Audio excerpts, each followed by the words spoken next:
নমস্কার, Rishibani institute of Vedic অ্যাস্ট্রোলজির পক্ষ থেকে স্বাগত জানাই আজকের জ্যোতিষ আলোচনায়। আমি শান্তনু আপনাদের সঙ্গে। আলোচ্য বিষয় বিশুদ্ধ জ্যোতিষ। 12টি রাশি, তার মধ্যেই আমরা পড়ছি সবাই। প্রত্যেকটি রাশির মানুষদের রয়েছে কিছু বিশেষ বৈশিষ্ট্য। কেউ রাগী, কেউ নমনীয়, কেউ প্রচণ্ড কর্তব্যপরায়ণ, আবার কারোর প্রচণ্ড উচ্চ ব্যক্তিত্ব। এই বিভিন্ন বৈশিষ্ট্যের সমন্বয়েই প্রত্যেকটি রাশি গঠিত। এই বৈশিষ্ট্যগুলির মধ্যে কোনোটি পজিটিভ, কোনোটি সেই রাশির স্ট্রেংথ, আবার কোনোটি নেগেটিভ, কোনোটি দোষ, কোনোটি আবার দুর্বলতা। আজকে আমরা কুম্ভ রাশি বা লগ্নের মানুষদের ক্ষেত্রে এই ধরনের বেশ কয়েকটি দুর্বলতা খুঁজে বার করবার চেষ্টা করব, যার কারণে কুম্ভ নিজেকে এক্সপ্লোর করতে পারেন না। কুম্ভের যে কোয়ালিটি, তার 100% ইউটিলাইজেশন কুম্ভ করে উঠতে পারেন না। সেই ধরনের কয়েকটি বিশেষ দুর্বলতা যা কুম্ভের অগ্রগতির পথে বাধা সৃষ্টি করে। কুম্ভ কালপুরুষের একাদশ রাশি, শনির দ্বারা প্রভাবিত বায়ুতত্ত্বের স্থির প্রকৃতির রাশি। এই রাশি বায়ুতত্ত্বের হলেও এই রাশির যে সিম্বল, সেটি হচ্ছেন একটি বেশ শক্ত সমর্থ মাস্কিউলার পুরুষ। যে পুরুষ মানুষটির হাতে রয়েছে একটি ঘোড়া, একটি কলসি, যে কলসিটি মাটি বা কোনো ধাতুর তৈরি হতে পারে এবং যে কলসি থেকে পড়ছে জল। সুতরাং বায়ুতত্ত্বের রাশি হওয়া সত্ত্বেও কুম্ভ রাশির মধ্যে আমরা পাচ্ছি পৃথ্বী তত্ত্বের প্রকাশ। আইদার মাটির কলসি হতে পারে কিংবা কোনো ধাতুর কলসি হতে পারে, আলটিমেটলি সেটা একটা আধার। এটা কিন্তু অবশ্যই পৃথ্বী তত্ত্বের গুণাবলী। তার সঙ্গে সঙ্গে আমরা পাচ্ছি জল তত্ত্বকে, কারণ কলসি থেকে পড়ছে যে দ্রব্যটি, সেটি একটি তরল, সেটি জল হওয়ার সম্ভাবনাই সবচেয়ে বেশি। সুতরাং বায়ুতত্ত্বের রাশি হলেও কুম্ভতে আমরা জল তত্ত্ব এবং পৃথ্বী তত্ত্বের মিশ্রণও দেখতে পাই। তার সাথে সাথেই শক্তি, বুদ্ধি এবং অভিযোজন ক্ষমতার সংমিশ্রণ, এটাও আমরা কুম্ভতে দেখতে পাই। কুম্ভ রাশির মধ্যে একটি বিশেষ দিক হলো তার গোপনীয়তা। কুম্ভ অর্থাৎ সেই কলসি, তার মধ্যে কতটা জল রয়েছে সেটা কিন্তু বাইরে থেকে আইডেন্টিফাই করা সম্ভব নয়। জল পড়ছে, জল পড়েছে, তার মানে কিছুটা অংশ ফাঁকা এবং কিছুটা অংশ পূর্ণ। কতটা অংশ ফাঁকা, কতটা অংশ পূর্ণ, আদৌ কতটা জল রয়েছে, সেটাকে আইডেন্টিফাই করা কিন্তু বেশ কঠিন। সুতরাং কুম্ভের আরেকটি বিশেষ বৈশিষ্ট্য হলো কুম্ভের গোপনীয়তা। বেশিরভাগ কুম্ভ রাশির মানুষের মধ্যে একটা ইন্ট্রোভার্ট বিহেভিয়ার দেখতে পাওয়া যায়। তাদের মধ্যে একটা অন্তর্মুখী মানসিকতা, সেটা স্পষ্টভাবে পরিলক্ষিত করা যায়। তাই এই কুম্ভ রাশি বা লগ্নের মানুষদের বেশ কয়েকটি দুর্বলতা, সেটা আমরা আজকে খুঁজে বার করবার চেষ্টা করব। চলে আসবো আমরা মূল আলোচনা প্রসঙ্গে। খেয়াল রাখতে হবে, প্রতি মাসে এখন আমরা থাকছি দুর্গাপুর এবং আগরতলায়। প্রত্যেক মাসের শেষ বৃহস্পতিবার আমরা থাকছি দুর্গাপুরে, প্রত্যেক মাসের শেষ সোমবার এবং মঙ্গলবার আমরা থাকছি আগরতলায়। সরাসরি সাক্ষাতের জন্য কল করুন আমাদের কন্ট্যাক্ট নাম্বারে। তাহলে এবার আমরা চলে আসি কুম্ভ রাশি বা লগ্নের মানুষদের সেই কয়েকটি দুর্বলতা খুঁজে বার করবার লক্ষ্যে, যার কারণে কুম্ভ কিন্তু জীবনে অনেকটাই পিছিয়ে থাকেন। প্রথমেই আমরা বলবো পরিকল্পনার অভাব। কুম্ভ রাশি বা লগ্নের মানুষরা পরিশ্রমী, কিন্তু স্টেপ বাই স্টেপ কাজ করা এবং আলটিমেটলি নিজের লক্ষ্যে পৌঁছানোর জন্য যে পরিকল্পনা দরকার, সেই পরিকল্পনা কখনো কুম্ভ করতে পছন্দ করেন না, কখনো কুম্ভ সেই পরিকল্পনা করে উঠতেই পারেন না। বেশিরভাগ ক্ষেত্রে দেখতে পাওয়া যায় কুম্ভ একটু ক্যাজুয়াল। প্রত্যেকটা বিষয়, প্রত্যেকটা কাজের ক্ষেত্রে যে সিরিয়াস প্ল্যানিং দরকার, সেই ক্ষেত্রে কুম্ভ কেন যেন উদাসীন। প্রচুর পরিশ্রম করা সত্ত্বেও বহু ক্ষেত্রে কুম্ভের চিন্তা ভাবনা ব্যর্থ হয় শুধুমাত্র পরিকল্পনার অভাবের কারণে। একটা সিস্টেম ফলো করবার ক্ষেত্রে কুম্ভ যেন কেন নিজেই কিছুটা দুর্বল হয়ে পড়েন। এই বিষয়টি বারবার আমরা কুম্ভের ক্ষেত্রে দেখতে পাই এবং আমার দৃষ্টিতে এটাই কুম্ভ রাশি বা লগ্নের মানুষদের সবচেয়ে বড় দুর্বলতার কারণ। পরবর্তী বিষয়টি হলো কুম্ভের মধ্যে কিছু অদ্ভুত এক্সপেকটেশন দেখতে পাওয়া যায়। কুম্ভ সবসময় আদর্শ পরিবেশ, আদর্শ পারিপার্শ্বিক পছন্দ করেন। আশেপাশের মানুষগুলো যেভাবে চলছে, যে কাজকর্ম করছে, তার মধ্যে কেন এত নীতি নিয়মের অভাব, কেন তারা পারফেক্টলি কাজকর্ম করবার চেষ্টা করছে না, এটা কুম্ভকে ভাবায়। কুম্ভ দুশ্চিন্তায় পড়েন, মনে মনে কষ্ট পান এবং এর কারণে একটা অদ্ভুত হতাশা কুম্ভের মধ্যে কাজ করতে দেখতে পাওয়া যায়। পারিপার্শ্বিক বিষয়গুলিকে কুম্ভ প্রপারলি অ্যাকসেপ্ট করতে পারেন না, তার কারণে কুম্ভ কিন্তু বেশ খানিকটা দুশ্চিন্তাগ্রস্ত হয়ে পড়েন। অবসন্নতা, দুশ্চিন্তা, মনোকষ্ট, এর কারণে কুম্ভ ধীরে ধীরে নিজের প্রতি অবহেলা করতে শুরু করেন এবং এটা কুম্ভের অন্যতম দুর্বলতা। কুম্ভ বহু অ্যাডজাস্ট করতে পারেন, কিন্তু অ্যাডজাস্টমেন্টের মধ্যেও কুম্ভের মধ্যে এই যে মনোকষ্ট, সুপ্ত সুপ্ত অবসন্নতা লুকিয়ে থাকতে দেখতে পাওয়া যায়, সুপ্ত অবসাদ ক্রমাগত বাড়তে দেখতে পাওয়া যায়। এটা কিন্তু কুম্ভের বিরাট বড় দুর্বলতা। কুম্ভ রাশি বা লগ্নের মানুষদের দায়বদ্ধতা অনেকটাই বেশি। তারা ভীষণ রেসপন্সিবল এবং দায়বদ্ধতা রক্ষার জন্য কথা দিয়েছেন সেই কথা রাখার জন্য কুম্ভ কিন্তু নিজেকেও স্যাক্রিফাইস করতে পারেন। কুম্ভের এই দায়বদ্ধতা রক্ষা করার কারণে বহু সময় কুম্ভের স্বয়ং ক্ষতিগ্রস্ত হতে দেখতে পাওয়া যায়। কথা দিয়ে কথা রাখবেন, তার কারণে কুম্ভ বহু সময় নিজেকেই ডিপ্রাইভ করে থাকেন এবং দেখতে পাওয়া যায় যে মানুষটার জন্য কুম্ভ নিজেকে ডিপ্রাইভ করলেন সেই মানুষটা কিন্তু আলটিমেটলি দেখা গেল একজন বিট্রেয়ার। সেই মানুষটা কিন্তু কুম্ভের এই অবদান তার কোনো দামই দিল না। সে কিন্তু কুম্ভের এই স্যাক্রিফাইস তার একদম কোনোভাবেই ইভ্যালুয়েট করলো না। বলে ওটা তোর করারই কথা ছিল, ও করেছে তো কি হয়েছে, বেশ করেছে, আমি এটাই পাওয়ার যোগ্য। এই ফিলিংসটা কুম্ভ যার জন্য কিছু করছেন তার মধ্যে দেখতে পাওয়া যায়। এর কারণেও কুম্ভ কষ্ট পান এবং নিজেকে বঞ্চিত করবার কারণে পরিবারের কাছেও কিন্তু কুম্ভ অনেকটাই দুর্বল হয়ে থাকেন। পরবর্তী বিষয়টি হলো কুম্ভ কিন্তু বিশেষ আত্মপ্রশংসা পছন্দ করেন না। চুপচাপ কাজ করে যাব এবং কাজটাকে সম্পূর্ণ করব, এই মেন্টালিটি আমরা কুম্ভের ক্ষেত্রে দেখতে পাই। কুম্ভ রাশি বা লগ্নের মানুষরা হলেন সাইলেন্ট ওয়ার্কার এবং এর কারণে কুম্ভ বহু ক্ষেত্রে তার নিজের ক্রেডিট থেকে বঞ্চিত হন। যে প্রমোশন কুম্ভের পাওয়ার কথা সেই প্রমোশন অন্য লোক পেয়ে যায়, কিন্তু যখন কুম্ভ উপলব্ধি করেন ব্যাপারটা যে আমি বলিনি, আমি জানাইনি, কাজটা আমি করেছি, সেটা প্রকাশ করিনি, প্রচার করিনি, তার কারণে কাজটা অন্য লোকের হেডে চলে গেছে, এই ব্যাপারটা রিয়েলাইজ করতে করতে, উপলব্ধি করতে করতে অনেকটাই দেরি হয়ে যায়।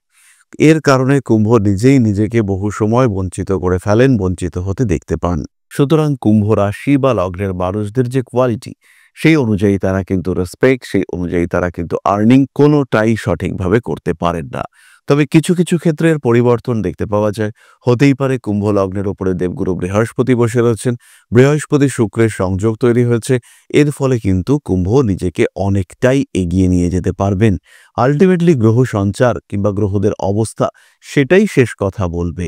এরপর একটি অদ্ভুত বিষয়, কুম্ভ রাশি বা লগ্নের মানুষদের মধ্যে একটা বিহেভিয়ার দেখতে পাওয়া যায়, যাকে তারা পছন্দ করেন বা যাকে তারা ভালোবাসেন তার প্রতি একটা অদ্ভুত আসক্তি দেখতে পাওয়া যায়।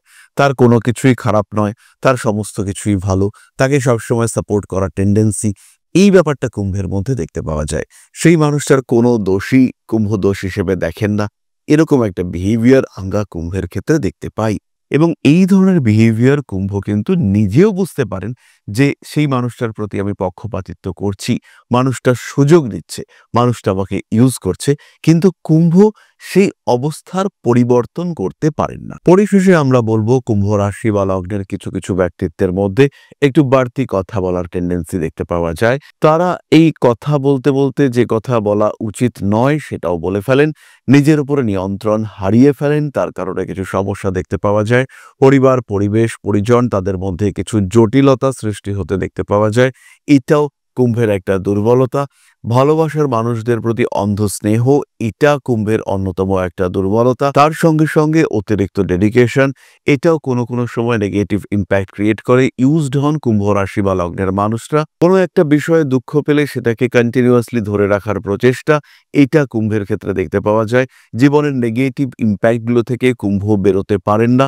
মনের মধ্যে কোনো একটা দুঃখ, কষ্ট দীর্ঘদিন ধরে তাকে কষ্ট দিয়েই চলে। ফলে কোনোভাবেই কুম্ভ কিন্তু এই সমস্যাগুলি থেকে নিজেকে মুক্ত করতে পারেন না। কুম্ভ রাশি, কুম্ভ লগ্নের মানুষদের জীবনের এই দুর্বলতাগুলি কিন্তু যথেষ্ট কষ্টের কারণ হয়ে দাঁড়ায়। তাহলে এবার আমরা চলে আসবো আলোচনার পরবর্তী পর্যায়ে। খেয়াল রাখতে হবে দুর্গাপুর এবং আগরতলাতেও এখন আমাদের চেম্বার রয়েছে। সরাসরি সাক্ষাতের জন্য কল করতে পারেন বুকিং নাম্বারে। জ্যোতিষ শিক্ষা বা জ্যোতিষ বিচার, প্রশ্ন যখন জ্যোতিষ, সমাধান কিন্তু লুকিয়ে রয়েছে ঋষিবাণীর কাছে। সরাসরি সংযুক্ত হওয়ার জন্য কল করুন আমাদের কন্ট্যাক্ট নাম্বারে, সংযুক্ত হন ঋষিবাণী পরিবারের সাথে। এরপরে আমরা চলে আসব পরবর্তী পর্যায়ে, অর্থাৎ আপনাদের প্রশ্নে জ্যোতিষের উত্তর। তবে তার আগে ছোট্ট একটা বিষয় শেয়ার করতে চাইব। আশা করি পরমপিতার আশীর্বাদে সবাই খুব ভালো আছেন। জীবনে চলার পথে বিভিন্ন সময় বিভিন্ন ক্ষেত্রে আমরা প্রত্যেকেই কিছু না কিছু জনহিতকর কার্য করে থাকি। রাস্তায় যদি একজন মানুষ এসে আমাদের কাছে সাহায্য চায়, আমরা যতটুকু সম্ভব তাকে তাকে সাহায্য করবার চেষ্টা করি। কখনো কিছু অর্থের বিনিময়ে, কখনো তাকে কিছু খাদ্য সামগ্রী কিনে দিয়ে, কখনো গাছের জল দিয়ে, কখনো পাড়ার রাস্তার কুকুরটিকে খেতে দিয়ে আমরা সমাজের উন্নতি করবার চেষ্টা করি। আমরা সমাজের প্রতি আমাদের সামাজিক দায়বদ্ধতা পালন করবার চেষ্টা করি, কারণ প্রত্যেকেই আমরা মানুষ, প্রত্যেকের মধ্যেই রয়েছে মনুষ্যত্ব, প্রত্যেকেই আমরা অপরকে সাহায্য করবার জন্য অল্প বিস্তর দায়বদ্ধ। এই ভাবনা নিয়েই অধ্যাত্ম, সেবা এবং প্রকৃতি পূজনের ব্রতী হয়েছে আমরা। আপনাদের সহযোগিতায় গঠন হয়েছে পরম ব্রহ্ম মিলন মঠ ও সেবাশ্রম।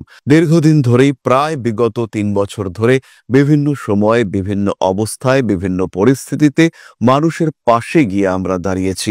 মানুষের পাশে যতটা সম্ভব সাহায্য করবার চেষ্টা আমরা করেছি আমাদের ক্ষুদ্র সামর্থ্যে।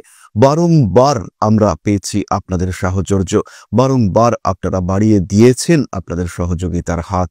তাই আরও একবার আপনাদের সামনে আজ আমি আবার এসেছি পরবর্তী কর্মসূচিকে বাস্তবায়িত করবার জন্য। বিগত দিনগুলিতে বিভিন্ন সময়ে আমরা বিভিন্ন ক্ষেত্রে ডোনেশন কর্মসূচি করেছি। আমরা শীতকালে কম্বল বিতরণ করেছি, মোজা, চটি বিতরণ করেছি, মশারি বিতরণ করেছি ডেঙ্গুর সময়, করোনার সময় খাদ্য সামগ্রী বিতরণ করেছি আমরা। তার সঙ্গে সঙ্গে ছোট ছোট শিশুদের পড়াশুনো এগিয়ে যাওয়ার জন্য সারা বছরের সমস্ত শিক্ষা উপকরণ আমরা বিতরণ করেছি। তাদের সঙ্গে আমরা সময় কাটিয়েছি। এদের শিক্ষার ক্ষেত্রে যাতে ডেভেলপমেন্ট হয়, তাই বেশ কিছু এলাকায় আমরা সম্পূর্ণ বিনামূল্য কোচিং সেন্টার পরিচালনা করছি। এবং বিশেষ বিষয়টি হলো যে প্রত্যেকটি ক্ষেত্রেই আপনারা কিন্তু প্রত্যক্ষ বা পরোক্ষভাবে আমাদের সঙ্গে আছেন।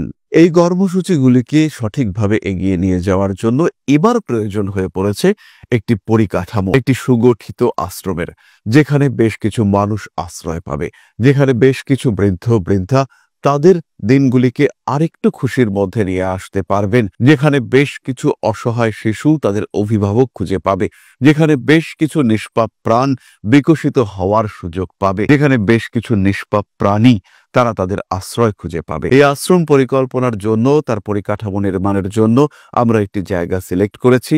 সেই জায়গাটি ক্রয় করবার জন্য প্রয়োজন বিপুল অর্থের, যেটি কেবলমাত্র আমাদের প্রচেষ্টায় সংগ্রহ করা অসম্ভব। তাই আপনাদের প্রত্যেকের কাছে ছোট্ট অনুরোধ, প্রত্যেকেই অল্প অল্প করে এগিয়ে আসুন। প্রত্যেকের বিন্দু বিন্দু অনুদানে একদিন সিন্ধু স্বরূপ গড়ে উঠবে পরম ব্রহ্ম মিলন মঠ ও সেবাশ্রম। আমাদের প্রত্যেকের স্বপ্ন সমাজের জন্য কিছু করে যাওয়ার, সমাজকে উন্নততর পর্যায়ে নিয়ে যাওয়ার এই যে প্রচেষ্টা, এই যে ইচ্ছে, এই যে উদ্যম, এই উৎসাহ বাস্তবায়িত হবে আপনাদের সহযোগিতার মাধ্যমে। তাই আপনাদের প্রত্যেকের কাছে স্বনির্বন্ধ অনুরোধ, যতটুকু সম্ভব, যতটুকু সামর্থ্য, হতেই পারে অতি ক্ষুদ্র সেই সামর্থ্য, কিন্তু এসে পাশে দাঁড়ান।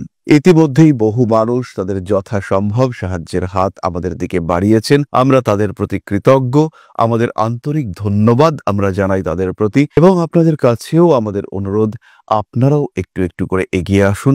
সবাই যদি অল্প অল্প করে এগিয়ে আসি, তাহলেই কিন্তু বিরাট কোনো স্বপ্ন বাস্তবায়িত হতে পারবে। সকলেই যদি অল্প অল্প করে এগিয়ে আসি, তাহলেই কিন্তু বিরাট এই মহান কর্ম বাস্তবায়িত হতে পারবে। একদিন আমার আপনার প্রত্যেকের স্বপ্ন পরম ব্রহ্ম মিলন মঠ ও সেবাশ্রম আধ্যাত্ম, সেবা এবং প্রকৃতি পূজনের এই মহান দায়িত্ব নিয়ে এগিয়ে আসতে পারবে, একটি জায়গা তৈরি করতে সক্ষম হবে। সবাইকে জানাই অগ্রিম ধন্যবাদ এবং শুভেচ্ছা। সবাই খুব ভালো থাকবেন। নমস্কার। তাহলে এবার আমরা চলে আসি আপনাদের প্রশ্ন পর্যায়ে। প্রশ্ন করেছেন Khushi Nag, date of birth 29শে February 1984, place of birth Midnapore, birth time 5:30 AM। আমার ম্যারিড লাইফ 14 বছরের, আমার বেবি হয়নি, বেবি কি হবে, খুব স্ট্রেসড আছি, প্লিজ রিপ্লাই করুন। খুশি, জন্ম কুণ্ডলিতে তোমার কুম্ভ লগ্ন এবং মকর রাশি। এই মুহূর্তে, এক্স্যাক্টলি এই মুহূর্তে সন্তান প্রাপ্তির সংযোগ চলছে, যে সংযোগ ম্যাক্সিমাম হতে দেখতে পাওয়া যাবে 2025 অক্টোবরের পরে। সেই সময় তুমি যদি কনসিভ করতে পারো মার্চের মধ্যে, সেই ক্ষেত্রে অবশ্যই তোমার সন্তান প্রাপ্তি হতে দেখতে পাওয়া যাবে। এবং এই সন্তান প্রাপ্তির প্রকৃত সময় হলো 2026 অক্টোবর নভেম্বর এই সময়। সুতরাং এরকম ভাবনা চিন্তা করে, পরিকল্পনা করে সন্তান প্রাপ্তির আরেকটা তীব্র প্রচেষ্টা, সেটা অবশ্যই তোমার করা উচিত। এই প্রসঙ্গে তুমি অবশ্যই একজন জ্যোতিষের পরামর্শ গ্রহণ করতে পারো। তাহলে আজকের আলোচনা আমরা আর দীর্ঘায়িত করব না। সবাই সুস্থ থাকুন, ভালো থাকুন। মা শ্রী শ্রী আদিশক্তির আশীর্বাদে আপনাদের জীবন আরো আরো আরো সমৃদ্ধ হয়ে উঠুক। জয় মা আদিশক্তি। নমস্কার। ओम अकारादि पंचाशद्वर्णेभ्यो स्वाहा। ओम प्रतिपादादि तिथिभ्यो स्वाहा। ओम कृष्णपक्षाय स्वाहा। ओम शुक्लपक्षाय स्वाहा। ओम अमावस्याय स्वाहा। ओम पूर्णिमाय स्वाहा।